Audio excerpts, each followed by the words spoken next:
Hey everybody, Brian with Henderson Outdoors. All right, today we cooking up pork tenderloin on the kettle with the kettle ring, and I'll show you how to keep it juicy, tender, and full of flavor. I'll be right back. This is how I started up. On this side here, kind of the snake method, but it's called a dirty snake. You just put in here. When I get these coals going, I put them right here in front of the fan that blows this way, counterclockwise around the kettle. And you don't need much. With the tenderloin, I have it about 250 to 260. It won't take but about an hour to hour and 15 minutes more than likely. But this is how I start it. Let it go for a minute. I'll take my tongs, move everything over here, and we'll be set to go. All right, we're back here in the kitchen. See the pork loins. We got two different seasons we're gonna try today. So what we're gonna do is do 01 and 02 with my rubs. We'll do each one with just standalone with no sauce. We're gonna do two that we're gonna add sauce to see if the rub and the sauce, match together and see how they turn out. So let's put one of these big ones. Put the top ones here, and we'll make the top ones number one.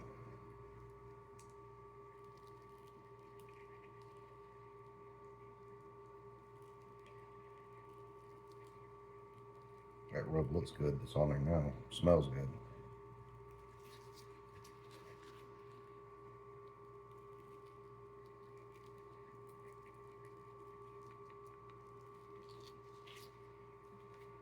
This will be one. These will be number two.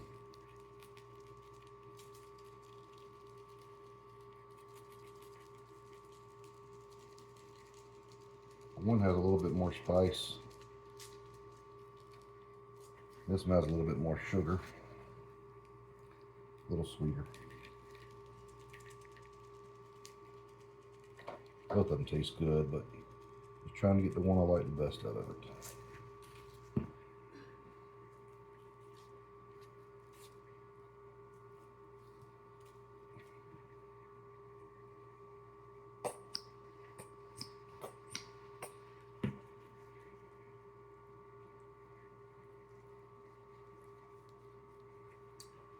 Put one back on these.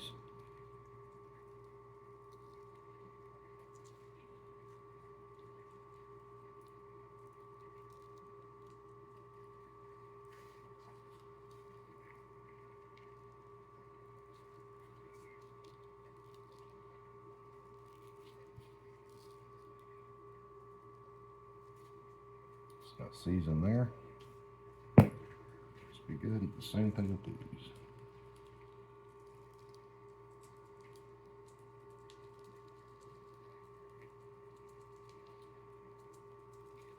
You can see in this one the white in it. You have a little bit more salt in this one and a little bit more sugar. Just a good all-purpose rub. Putting them here.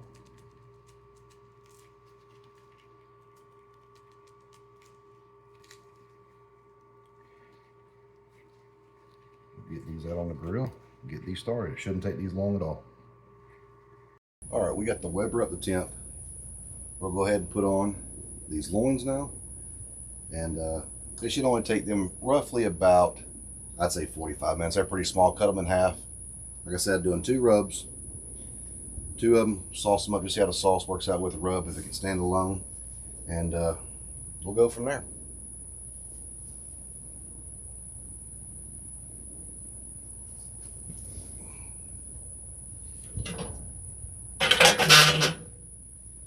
Got it rolling good. Go ahead and put the probe in the smallest one here. We'll put it out here on this side, away from the fire from the start. Get it over on that side there. And we'll say these two are rub number two.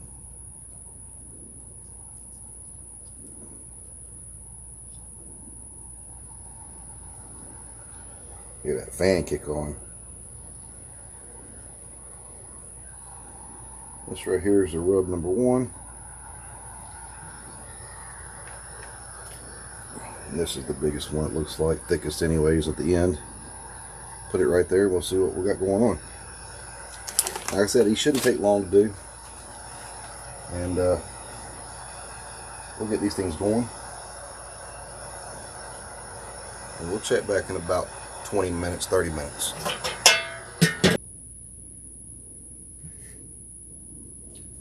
What's up, everybody? Got the loins on there about at 108, 110 degrees on a couple of them. Just want to sit and talk to y'all for a second and let you know what we're doing today. Got the 2 rubs that I made to try to get some out in the market. We're going to leave some plain just to have the taste, and also 2 of them of each with some sauce on it to see how the sauce balances with the rubs and the seasoning. Now, I enjoy cooking. I just started getting into barbecue competitions, and it is a blast. I've had so much fun doing it so far. That's kind of why I'm doing this now. I can help other people out. Maybe they could help me out. You know, leave comments, let me know what's going on. I enjoy meeting other people. And that was the one thing about barbecue competitions I learned is it's really more about the people than it is if you win or lose. Everybody there was just so much fun to be around, so helpful. That was the one thing I thought was really neat is how helpful everybody was. They come around, ask how you're doing, if you're new, and talk to you. I'd ask them questions, and then they'd just spit out answers. They didn't hold nothing back. I thought it was really fun. And I look forward to the next one. I'm actually going to the Kansas City this year. I'll be in the big cook-off there, and I'm looking forward to it.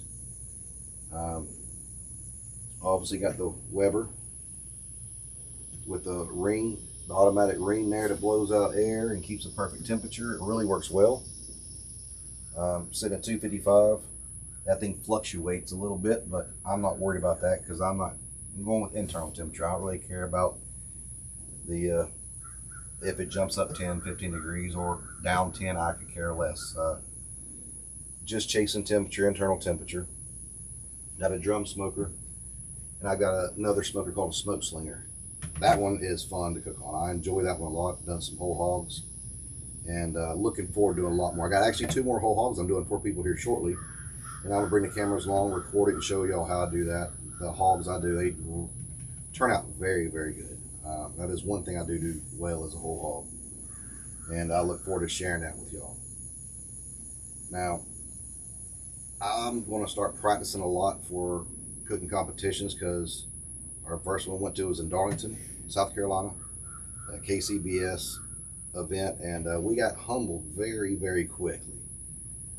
All of us were trying the food, putting it in the boxes, and we thought for sure we're top 10 team for our first time.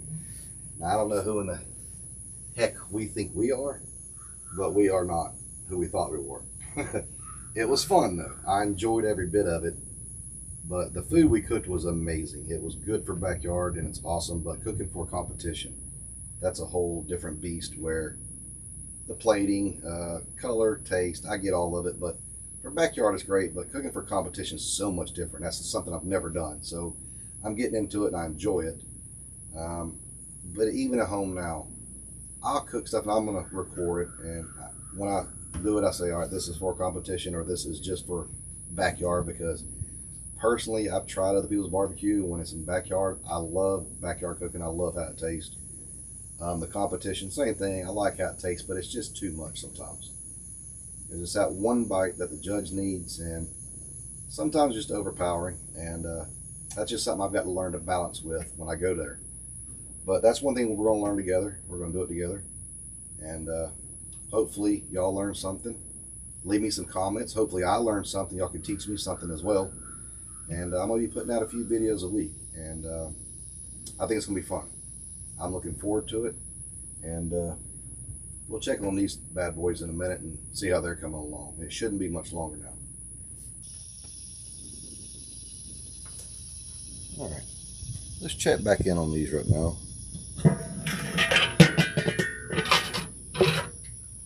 Oh yeah, they're looking just fine there. got probably about another 20 before I start saucing them. They're sitting at about 115 right now. When I get to about 145, we'll sauce the two, leave the two bare, and go from there.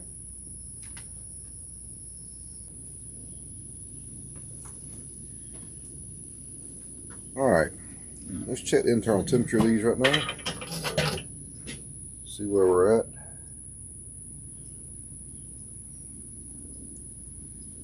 Got 119, 120.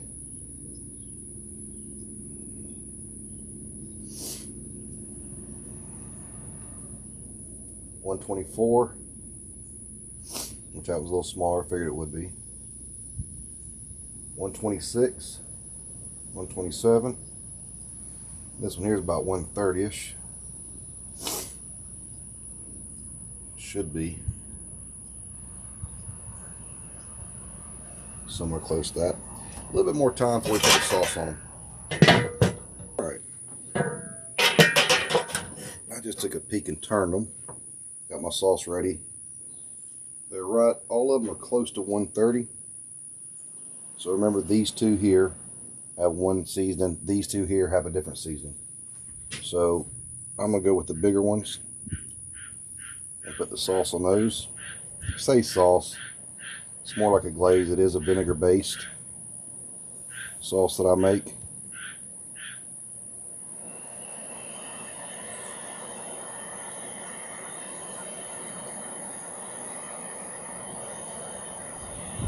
They are looking good. They feel good.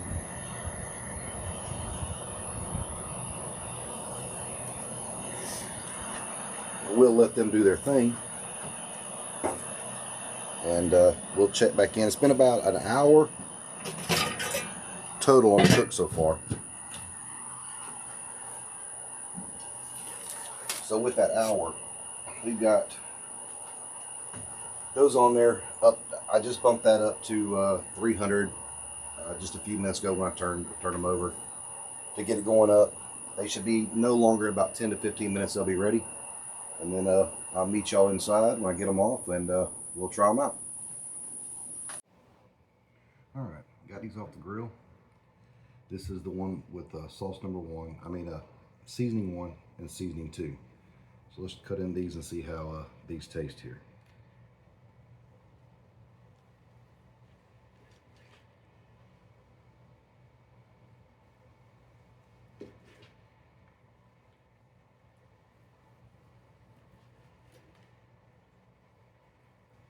Yeah, they're both really juicy, really good. See that there? Get a little smoke ring on it too. Let's try it out.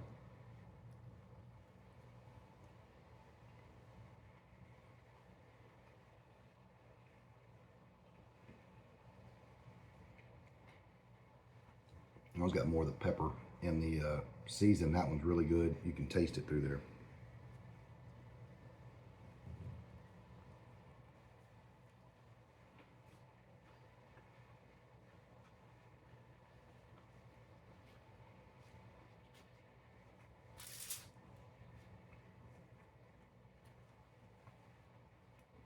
Yeah, that one you can taste the sweetness a lot more for sure.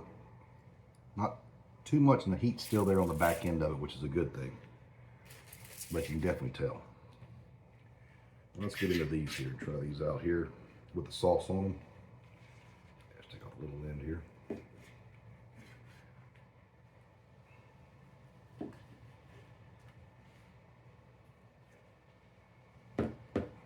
Number one.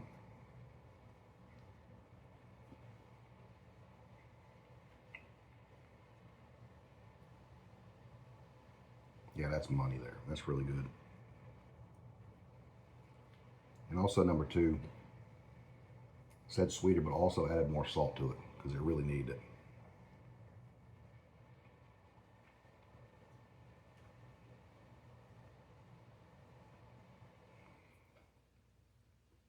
I think number one is still better.